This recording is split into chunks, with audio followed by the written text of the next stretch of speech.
नमस्कार, फिर से स्वागत है हमारे चैनल में सभी का। हमारे प्रधानमंत्री मोदी जी, उनके खिलाफ कोई साजिश कर रहा है। इसके बारे में कई चर्चाएँ हो रही है, सोशल मीडिया पर आ रहा है, न्यूज़पेपर में कुछ आर्टिकल्स आए और हमने देखा कि 1-2 जो समिट्स हुई, जो इम्पोर्टेंट समिट्स हुई थी, उसमें हमारे प्रधानमंत्री नहीं गए।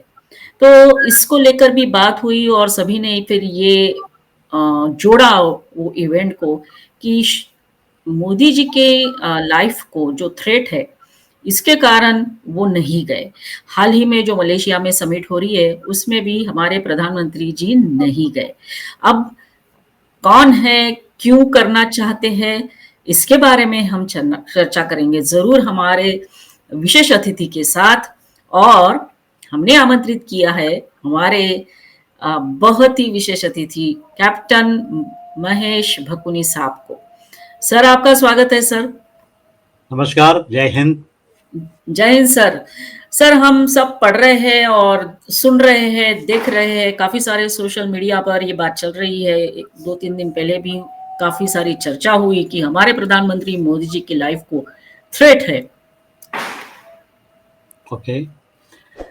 मैं सबसे पहले हम ये देखना चाहेंगे इस बारे में मैं ये कहना चाहूँगा कि क्यों है ऐसा। सबसे पहले कि why India faces increasingly geopolitical pressure amid it's rise. जब हमारा भारत देश उत्थान पर कर रहा है, तरक्की कर रहा है, तो क्यों इस तरह की बातें उठ रही हैं। यस। सबसे पहले हम उस चीज़ को देखना चाहेंगे। मैं थ्रेट तो नहीं कहूँगा, एक प्रेशर कहूँगा जिसको कि मीडिया अपने-अपने तरीके से, लोग अपने-अपने तरीके से इसे लेते हैं, एजेंसीज़ अपने तरीके से लेती हैं और अलर्ट करने के लिए भी कोशिश करते हैं।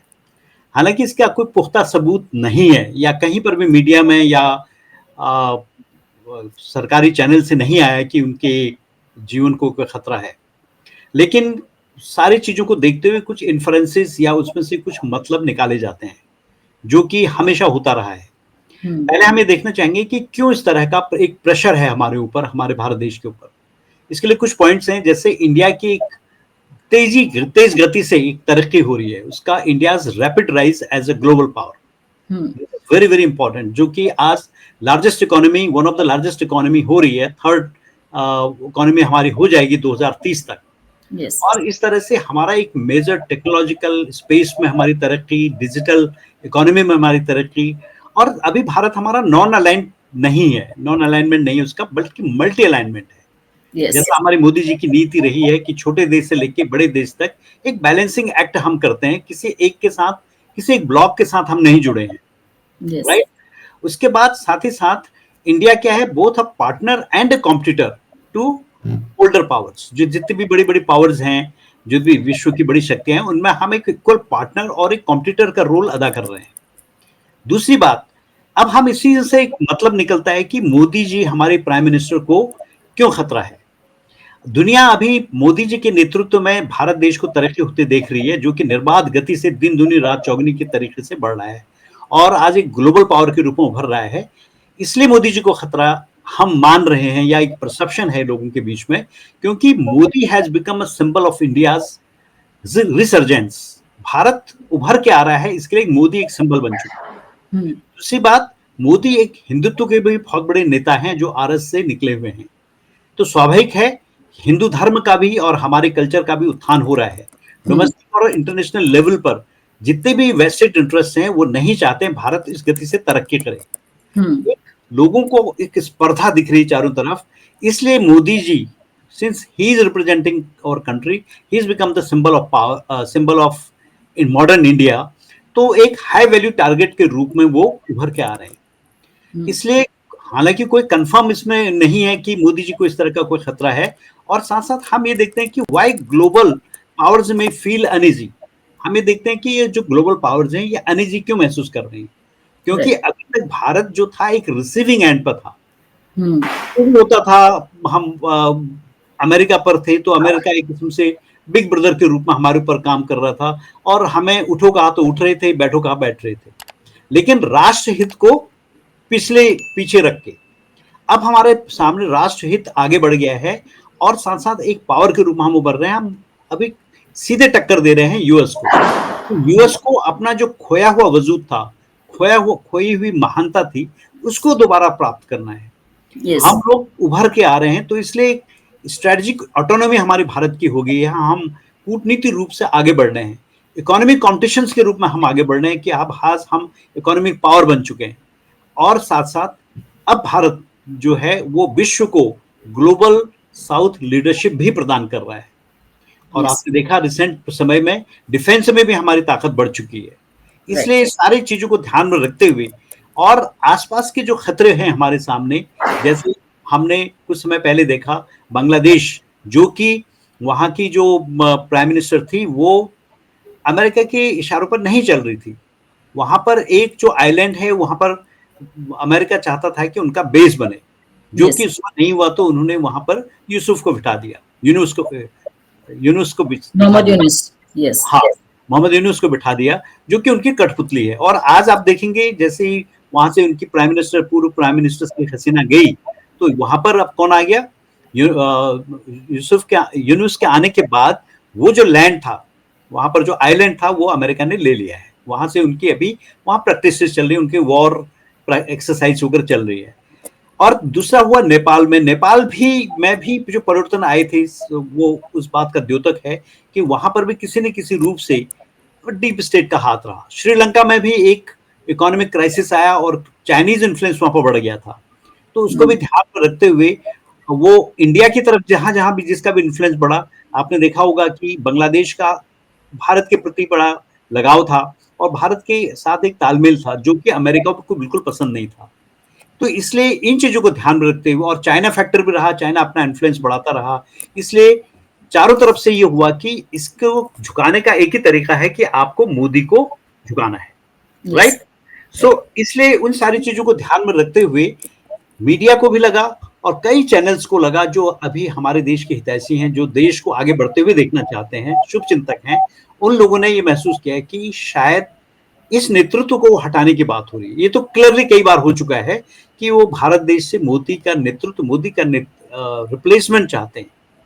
और उसमें हमारे अंदरूनी ताकतों का भी हाथ है, जो हमारे पास यस, दुर्भाग्य से एक बहुत बुरा अपोजिशन है जो देश हित में काम नहीं कर रहा है।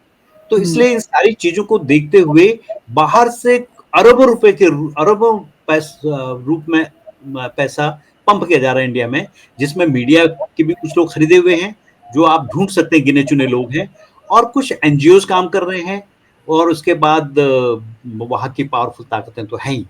तो यस, इसलिए ये देखा जा रहा है कि शायद मोदी हमारे देश का नेतृत्व कर रहे हैं, उसके बाद कोई और आएगा तो वो उन अन्य देशों की कठपुतली बनेगा और भारत फिर वही पिछड़ा रहेगा। इसलिए ये थ्रेट जो है मोदी जी को हटाने के रूप में देखा जाए। जी। हाँ सर। सर आपने जो बताया वो भी सही है, लेकिन सर जो एससीओ समिट हुई थी और रशिया के प्रेसिडेंट वहाँ पुतिन पहुंचे थे और बाद में उन्होंने हमारे प्रधानमंत्री जी को अपने साथ कार में बिठाया और अपने साथ रखा। मैं तो यहाँ पर इसको थोड़ा हाँ, क्रोनोलॉजिकली ले जाना चाहूंगा। आप हाँ, बिल्कुल सही कह रहे हैं। हम ये देखना चाहेंगे कि पहले ये थ्रेट परसेप्शन कब हुई। हम्म, हम 5 जनवरी 2022 को, जब हमारे प्रधानमंत्री हुसैनी वाला एरिया में थे, हम्म, वहां पर फिरोजपुर डिस्ट्रिक्ट में है, वहां पर 20 मिनट के लिए मोदी जी का ट्रैफिक जाम हुआ था, रोका हुआ यस, था। उसमें यस, आपकी गवर्नमेंट थी और है। यस, और उस समय क्या हुआ कि वहां एक ट्रैफिक जाम, क्या वहां पर कुछ नारेबाजी हो रही थी, वहां पर कुछ आंदोलन सा हो रहा था, इसलिए जो प्रदर्शनकारी थे उन लोगों ने रोक दिया था, जो कि एक निहायत ही बहुत बड़ा सिक्योरिटी लैप्स था। और उसको ये माना गया है कि शायद इस रूप में, क्योंकि पाकिस्तान वहां से 10-12 किलोमीटर है, तो यस, किसी न किसी रूप में लोगों ने को ये महसूस हुआ शायद हमारे प्रधानमंत्री को, उनकी लाइफ को खतरा है। लेकिन हमारी सिक्योरिटी एजेंसीज, हमारी एनएसजीज और जो प्रोटेक्शन ग्रुप था, उन्होंने बहुत बढ़िया काम किया और 20 मिनट के बाद वहां से प्रधानमंत्री को निकाल लाए। तो उस समय पूरी चर्चा हुई और ये एक बहुत बड़ा सिक्योरिटी लैप्स था। इसलिए this was the first threat perception to the life of our prime minister, yes, right? दूसरा जो आप जिक्र कर रही थी, Shanghai corporation organisation summit, yes, जो कि तियानजिन में हुआ था 31 अगस्त को बताया 31 अगस्त से लेके 1 सितंबर तक। ये लेकिन जब वहां पर बात हुई तो सब कुछ सामान्य रूप में चल रहा था, और वहां पर ये बड़ा आश्चर्यजनक बात है कि सारे प्रोटोकॉल तोड़कर मोदी जी को 10 मिनट करीब उन्होंने वेट किया, किस 10 मिनट या आधा घंटा वेट किया पुतिन ने, और उन्होंने कहा आप मेरी गाड़ी में बैठे, उनको पकड़ के अपनी गाड़ी में बिठाया, और जो कि हमने देखा, उसके पिक्चर्स देखी, उसका वीडियो देखा। और आश्चर्यजनक बात यह है कि इस प्रोटोकॉल तोड़ने के बाद वहां पर उनके बीच में कोई भी ट्रांसलेटर नहीं था, जबकि प्रोटोकॉल के मुताबिक ट्रांसलेटर भी होता है। राइट। और उसको 45 मिनट तक पुतिन ने अपने साथ घुमाया, और वो मीटिंग जहां पर उन्हें प्रेस कॉन्फ्रेंस करनी थी वहां तक नहीं जाने दिया। और लोगों का अनुमान यह है कि शायद इस बीच पुतिन को पता चल गया था, उनकी केजीबी बहुत बड़ी, दुनिया की बहुत बड़ी जासूसी संस्था है, और उसको उन्होंने शायद भांप लिया था और उन्होंने मोदी जी को रोका था और अपने साथ लिया था। इस हिसाब से लोग बोलते हैं, कई लोगों ने अटकलें लगाई कि ये खतरा था जो कि टल गया। सिमिलटेनियसली आपको बता दूं कि जब ये घटना घटी थी, वहां पर एक अमेरिकन नेशनल जो कि सीआईए का और अमेरिकन मिलिट्री का टॉप कमांडर था, उसका नाम है टेरेंस एरवेल जैक्सन, हम उसको जैक्सन बोलेंगे। जैक्सन था, जिसको टीजे जैक्सन के रूप में जाना जाता है। उसकी 50 साल की उम्र है थी, वो रूम नंबर 808 में और वहां के वेस्टर्न ढाका होटल में ठहरा हुआ था। गुलशन नेबरहुड है वहां पर कोई ढाका में, वहां पर वो ठहरा हुआ था। उसको 31 अगस्त को जब पुतिन प्रधानमंत्री मोदी को घुमा रहे थे अपनी कार में, 45 मिनट तक वो अपनी कार में ही उन्होंने रखा था उन्हें, उस समय उसको मार दिया गया। उसको मार दिया मतलब जैक्सन को मरा हुआ पाया गया। सरप्राइजिंगली शायद बहुत लोगों को पता नहीं होगा कि ऐसा बताया जाता है कि उसको उसके ड्रिंक्स में जहर मिलाया गया, और वो जहर जो होता है, आपको कई लोगों की नॉलेज के लिए बताएं कि ये जहर पोलोनियम है, जिसमें कि केजीबी एक्सपर्ट मानी जाती है। पोलोनियम नॉर्मली रशिया में पाया जाता है। ये बहुत स्लो पॉइजनिंग रूप से, और ऐसा करता है कि वो आपको जिंदा नहीं रखता, मार देता है। तो वहां पर उसको मार दिया गया, और अब ये अंदाज इसलिए अटकलने लगी कि उसका पोस्टमार्टम नहीं कराया गया। आपके देश का एक बड़ा जनरल रैंक का आदमी है, उसका आप पोस्टमार्टम नहीं कराते, और किसी को छूने नहीं दिया। वहां बहुत बड़े बैग्स रखे हुए थे, बैग्स को भी नहीं छूने दिया, और वो सीधे अमेरिकन एम्बेसी के माध्यम से उसको अमेरिका भेज दिया गया, जिसमें कोई चर्चा अमेरिका ने नहीं की, हालांकि ये तमाम समाचार पत्रों में, मीडिया चैनल्स में आता रहा। और इसलिए भी वो ये बताया गया कि उसका पर्पज यही था to attack, to manage an attack on prime minister Modi. तो ये दूसरा इंसिडेंट था जिसको कि एक थ्रेट परसेप्शन के रूप में दिया जाता। और इसमें मैडम शायद लोगों ने अटकलें इसलिए भी लगाई, जब प्रधानमंत्री जी भारत वापस आए तो उन्होंने बताया कि मैं स्वदेश वहां गया था एससीओ ऑर्गेनाइजेशन में, तो लोगों ने बहुत तालियां पीटी। लेकिन उसके बाद उन्होंने बताया कि आप तालियां किस लिए पीट रहे हो, मैं वहां गया था या मैं वापस सही सलामत आ गया। तो कहीं ना कहीं प्रधानमंत्री मोदी जी को इसका आभास था, या उनको बता दिया था। और इसमें यह भी बताया जाता है कि उनकी केजीबी और हमारी रॉ इसमें आपस में मिली हुई थी, और केजीबी इस तरह के एक्शन करने में बहुत ज्यादा एक्सपर्ट है। और सबसे बड़ी बात बताएं आपको कि तभी कई चैनल्स ने ये बताया कि वहां पर कई चैनल्स ने ये बताया कि खुद पुतिन केजीबी के बहुत बड़े जासूस रह चुके हैं, और उनको इस बारे में पता है कि कैसे ये चीजें होती हैं, कैसे होते हैं। तो इसलिए भी सारी चीजें ये उनको बताएगी। जी सर, इससे जुड़ी हुई बात है सर। जब हम इसके बारे में अभी चर्चा कर रहे हैं और हमने न्यूज पढ़ रहे थे, तो काफी सारे लोगों ने इस घटना को लाल बहादुर शास्त्री जी की मिस्टीरियस डेथ के साथ भी जोड़ा, क्योंकि हम सबको पता है वो कि उनकी डेथ कैसे हुई थी। तो ये भी बात उठी कि कैसे बाहर के देशों में जो है हमारे प्रधानमंत्री को पर्टिकुलरली रशिया में ही, ताशकंद में ही उनकी डेथ हुई ना सर। तो डेथ हुई, तो ये भी एक परसेप्शन के निकाला और वो जोड़ा जा रहा था जब चर्चा हो रही थी। तो जी बिल्कुल सही कहा आपने। और एक बात मैं आपको बताऊं कि अगर दुनिया का जितना भी आप कहें तो उसमें ये देखा जाता है हमें हमेशा कि इस तरह के केसेस जितने होते हैं वो विदेशी धरती पर ही होते हैं। हम्म, हम्म। और झारखंड में भी, क्योंकि लाल बहादुर शास्त्री बहुत बड़े पावरफुल प्राइम मिनिस्टर के रूप में उभरे थे। तो सर लाल बहादुर शास्त्री जी की जो डेथ मिस्ट्री है वो अभी तक तो सॉल्व हुई नहीं है, लेकिन काफी सारी अटकलें लगाई जाती है कि सीआईए का हाथ था या केजीबी का हाथ था, जो भी है sir.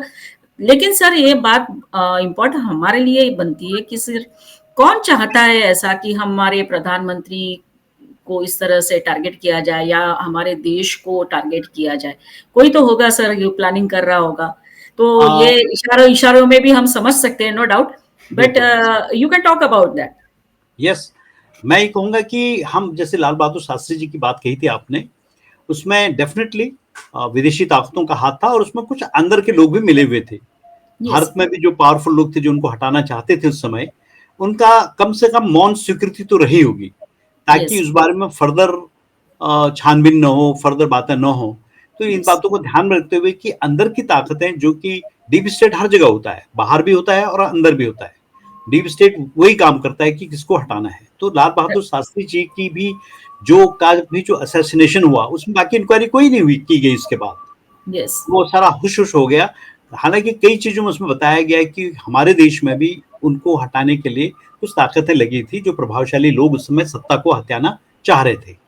Right now coming to the third case, तीसरा केस, जो कि इजिप्ट में हुआ था। इजिप्ट में देखो क्या होता है कि जब भी किसी के बारे में कुछ षड्यंत्र किया जाता है तो उसमें कई महकमे काम करते हैं, उसमें कई लोग छुप छुपा के करते हैं, ताकतें। तो वहां पर क्या हुआ कि इनको इनविटेशन भेजा गया इजिप्ट के प्राइम मिनिस्टर के द्वारा या राष्ट्रपति के द्वारा। तो ये वहां गए थे। वहां पर जो हुआ था, शर्म एल शेख को एक जगह है इजिप्ट में, वहां पर इसको को चेयर किया था यूएस ने। प्लीज मार्क माय वर्ड्स, को चेयर किया था यूएस ने, यूनाइटेड स्टेट्स ऑफ अमेरिका ने किया था इजिप्ट में, ताकि एक फ्रेमवर्क किया जा सके पीस का। गाजा में पीस की डील जो होनी है वो हो सके। जहां पर आपने देखा होगा कि पाकिस्तान का भी प्राइम मिनिस्टर वहां पर गया था और अमेरिका की थी। तो वहां पर मोदी जी ने बड़ी सावधानी से, इसमें भी बताते हैं कि सिक्योरिटी सोर्सेज ने बताया, और इसमें कहते हैं कि जो उनकी जो इजराइल की जो टॉप वो है जासूसी संस्था है, उन लोगों ने भी अलर्ट किया था हमारे रॉ को। और इसलिए वहां पर प्राइम मिनिस्टर मोदी नहीं गए। और उसके जाने के 2-3 स्ट्रेटेजिक रीजन ये भी हो सकते हैं कि जब भी, क्योंकि अभी दुनिया का सबसे बड़ा जो झूठ बोलने वाला राष्ट्रपति है वो अमेरिका का राष्ट्रपति है। अब तो उनकी 60-70 कई केसेस हो गए हैं जिस पर वो झूठ बोलते रहते हैं। और मतलब जब 60-70 बार तो उन्होंने बोल दिया कि उन्होंने भारत और पाकिस्तान के बीच में युद्ध रुकवाया, फिर उसके बाद उन्होंने बोला कि दिसंबर के बाद भारत वो वहां से तेल खरीदना बंद कर देगा। वहां पर हमारा minister of state for external affairs Shri Kirtivardhan Singh ji ने अटेंड किया। और वहां पर अगर प्राइम मिनिस्टर मोदी जाते तो यूएस फिर पता नहीं यूएस को या ट्रंप को झूठ बोलने के और बहाने मिलते। ये बहुत स्ट्रेटेजिक रीजन था। अभी कि मोदी जी का क्या है कि हम कहीं पर चुप रह के भी बहुत बड़ी स्ट्रेटेजी निभाते हैं। Silence is also a great power. Silence से भी आप दुनिया भर को समझाते हैं, और कभी कभी आपकी साइलेंट अनुपस्थिति भी दुनिया में एक समाचार बन जाती है और दुनिया को मैसेज देती है कि क्यों नहीं गए होंगे। और ये साथ ही साथ ट्रंप का भी को भी साफ साफ बता देना था, हम अब तुम्हारी बात को नहीं, हम तुमसे दबने वाले नहीं है। तो दिस वाज अनदर रीजन। तो इस रीजन की वजह से भी लोगों ने अटकलें निकाली कि वहां पर भी मोदी जी को खतरा था, क्योंकि वहां पर क्या था कि गाजा में आप समझ सकते हैं कि कितनी पावर्स, कितनी जिनके साथ युद्ध हो रहा था इजराइल का, वो भी उन पर नजरें गाड़े हुए थे। It was the third occasion where it was perceived that our Prime Minister Modi's life is threatened. Sir मतलब इतना होने के बाद हमारे प्रधानमंत्री जब चुप रहे, कुछ बोले नहीं, तो सर जो अपोजिशन के एक लीडर है उन्होंने कहा था कि अब हमारे प्रधानमंत्री मौनी बाबा बन गए। इस तरह का एक उनका कुछ बयान आया था। सर अभी जो मलेशिया में जो समिट हुई है या हो रही है, उसमें भी प्रधानमंत्री नहीं गए। तो ये बोला जा रहा है कि जो प्रधानमंत्री हमेशा विदेश दौरे पे जाते हैं, वो क्यों नहीं गए? तो that they are raising questions. तो सर, या ये भी स्ट्रैटेजी हो सकती है, हमारे विदेश मंत्री वहां गए हैं, no doubt, but might be there something is going behind, जो टालना चाहते होंगे हमारे प्रधानमंत्री जी या उनकी टीम, इसलिए शायद वो नहीं गए। यहाँ पर मैं कहना चाहूंगा, मैं पहले तो आसियान क्या है इसको थोड़ा सा समझने के लिए हमारे दर्शकों के लिए, यह है एक association of south east Asian Nations, right. इसमें क्या है कि 11 देश हैं जो इसके मेंबर हैं। यस। और इसमें हमारा देश मेंबर तो नहीं है, हमारा और यूएस, इसमें हमारे जो हैं पार्टनर्स हैं, डायलॉग पार्टनर्स बोलते हैं उन्हें, राइट। जो 11 देश हैं साउथ एशिया के, वो देश इसमें शामिल हैं। तो वहां पर जो डिस्कशन होना था वो टेररिज्म पर, साइबर, बहुत सारी चीजें हैं। और वहां पर मोदी जी ने ये बताया कि हमारे देश में अभी फेस्टिव सीजन है और ऑफ कोर्स बिहार में भी इलेक्शन है, तो खास तौर से दिवाली, छठ पूजा, सारे उनको ध्यान में रखते हुए मोदी जी ने इस पर कूलली उनके प्राइम मिनिस्टर को बता दिया था कि हम नहीं आ पाएंगे, हालांकि हम डिजिटली या ऑनलाइन हम लोग पार्टिसिपेट करेंगे, जिसमें मोदी जी ने भाग लिया। वहां पर हमारे विदेश मंत्री जयशंकर गए। अब यहाँ पर ध्यान देने की बात क्या है, इसमें कई रीजन है। एक तो वहां पर 3 फैक्टर जो मेरे सामने नजर आते हैं। वहां पर एक आपको वो क्या नायक है वो, एक वहां हमारा देश का टेररिस्ट, वहां आतंकवादी, जाकिर नायक है, जाकिर नायक। जाकिर नायक को डिपोर्ट करने के लिए बोला था, वहां के गवर्नमेंट ने मना कर दिया था। डिपोर्ट इसलिए नहीं किया, उन्होंने कहा इसमें कानूनी प्रक्रिया होगी, हालांकि वो देश भी मुस्लिम देश है। और जिन्होंने जाकिर नायक को शरण दी है, जो कि हमारा सबसे बड़ा दुश्मन है अभी टेररिस्ट के रूप में, वो हमारे देश में कई चीजें भड़काता है, वो मूलतः भारत का निवासी है, बॉम्बे का रहने वाला है। तो एक तो रीजन ये था कि वहां पर भी खतरा होने की संभावना ये थी कि वो देश जिस तरह का है वहां पर कुछ न कुछ हो सकता है। और इसमें यह भी ध्यान देने की बात है कि जब ट्रंप भी वहां पर हो और सीआईए कहीं पर कोई उपद्रव करने वाला हो तो उस पर कोई शक नहीं करेगा। और दूसरे देश में होगा तो ये सारा कुछ ब्लेम किस पर जाएगा, दूसरे देश पर जाएगा। यस। मलेशिया से उनको खतरा हो या ना हो कुआलालंपुर में, लेकिन वहां पर भी सीआईए वगैरह काम कर सकते हैं। एक तो वो बात थी। सेकेंडली, मोदी जी ने वहां जाना उचित इसलिए भी नहीं समझा कि वहां पर अभी साउथ जो हमारा इंडियन ओशन है, वहां पर चाइना अपना प्रभाव बनाने की कोशिश कर रहा है, राइट। और जो आपको बताया था कि क्वाड समिट में भी ये कई बार हो चुका है, तो वहां पर हम चाइना का भी प्रभाव कम करने के लिए कोशिश कर रहे हैं और इसमें हमारा विरोध भी है। और जब हम वहां पर एब्सेंस होते हैं तो इनडायरेक्टली चाइना को एक मैसेज चला गया कि look, we are not liking it, आप इंडियन ओशन में कुछ करने की कोशिश कर रहे हैं तो ये हमें पसंद नहीं है। 2, तीसरा, जहां की पहले अटकलें लगाई थी, आपको पता होगा कि जैसे ही मोदी जी ने वहां न जाने का बारे में सूचना दी तो अमेरिका की पूरी ब्यूरोक्रेसी हिल गई और उन्होंने अपना ब्यूरोक्रेटिक चैनल में, डिप्लोमेटिक चैनल में बहुत सारे बदलाव किए। क्योंकि पहले ये भी अटकलें थी कि वहां के साइडवेज में या कॉरिडोर में जहां पर भी ये लोग मिलते हैं, वहां पर प्रधानमंत्री मोदी और ट्रंप का वार्ता होनी थी। तीसरे ये संभावना ये थी कि जैसे ही वो प्रधानमंत्री मोदी वहां होते तो ट्रंप के पकड़ में आ जाते हो। ये तो मैं अपने बोल रहा हूं। और वहां पर हो सकता है कि ट्रंप को कुछ झूठ बोलने का और मौका मिलता और कुछ मनगढ़ंत बातें और होती। और सबसे बड़ी बात यह है कि जो कि वहां पर उन्होंने बोला है, वहां पर कि जो ये इस तरह का वो था, ये मीट थी, इस मीट में ये सेंचुरी भारत को डेडिकेट की गई, ये सेंचुरी भारत का है, ये शताब्दी भारत का है, इस तरह से भी वहां पर बातें हुई। और सबसे बड़ी बात है कि मोदी जी के एब्सेंट रहने पर भी वहां पर हमारी प्रेजेंस को महसूस किया गया और सामने से हमारे विदेश मंत्री ने कोई चर्चा नहीं की, हमने कोई मीडिया के सामने कोई चर्चा नहीं की, ये लोगों के साथ उन्होंने मिलके सारी बातें अपनी कर दी और अपना प्रभाव जमा दिया। सारे देशों ने हमारी एब्सेंस को महसूस किया और सारे देशों ने बोला भी, और सारे देशों ने बोला कि ये सेंचुरी जो है, ये शताब्दी है, ये भारत की शताब्दी है। Right, this was. और वहां पर इससे भी हमारे रॉ ने या हो सकता है केजीबी ने या कई संस्थाएं जो हमारे साथ फ्रेंडली रिलेशन पे हैं, उन लोगों ने ये सूचना दी हो कि वहां पर आपको थ्रेट है। तो तो इसलिए मोदी जी ने शायद, हालांकि ऐसा कोई कंक्रीट प्रूफ नहीं है इसका, तो इसलिए ये बोला होगा कि वहां न जाने में ही अच्छा होगा, और उसमें भी हमारी स्ट्रेटेजिक जीत हुई है। Yes. ये विरोधी कुछ भी बोलते रहे, अपोजिशन कुछ भी बोलते रहे, क्योंकि कुछ लोगों ने मीडिया में मैं सुन रहा था कुछ ये छोटे मोटे यूट्यूब चैनल में कि मोदी जी वहां फोटो खींच नहीं पाए, गले नहीं मिल पाए लोगों से, और इस चक्कर में दिवाली का बहाना देके रुक गए। तो ये सारे लोग विदेशी ताकतों द्वारा खिलाए पिलाए गए हैं, तो इसलिए अनर्गल प्रचार करते हैं। Yes, sir. जी Yeah.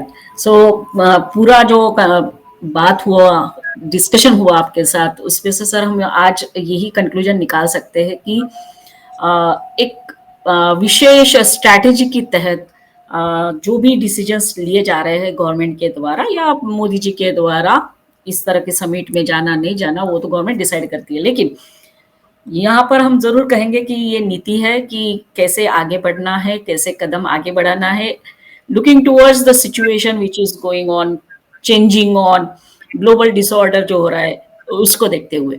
तो और उसमें सबसे बड़ी बात यही है कि हमारे प्रधानमंत्री जी की लाइफ बहुत महत्वपूर्ण है, हमारे लिए बहुत इम्पोर्टेंट बात होती है, और इसीलिए शायद एक दो समिट में हमारे जो प्रधानमंत्री है वो नहीं गए। तो सर आपका बहुत धन्यवाद, आज हमारे साथ आप फिर से जुड़े और इस बात को लेकर विस्तार से चर्चा की। हमें आशा है कि हमारा ये वीडियो हमारे दर्शकों को जरूर पसंद आएगा। पसंद आया हो तो जरूर लाइक करिए, कमेंट करिए, शेयर करिए, और जिन्होंने चैनल को सब्सक्राइब नहीं किया है वो सब्सक्राइब करते रहिए। जय हिंद सर, वंस अगेन धन्यवाद sir. Okay, Vande Mataram. Vande Mataram. Yes.